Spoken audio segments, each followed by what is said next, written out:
notice the unit's dripping water.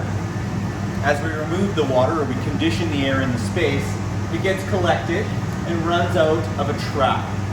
This bent piece of pipe is our P-trap. Now this is a required piece on the horizontal models, as there's no room inside for a trap like the vertical models. This trap will prevent air from sucking back in through this tube and allowing the unit to drain properly instead of flooding. As water drains out of this tube, it will fill up this small part of this trap, preventing air from sucking back through the tube and allowing the unit to drain properly. The traps are low pressure and don't require glue. I don't recommend gluing them as they do require cleaning several times a year.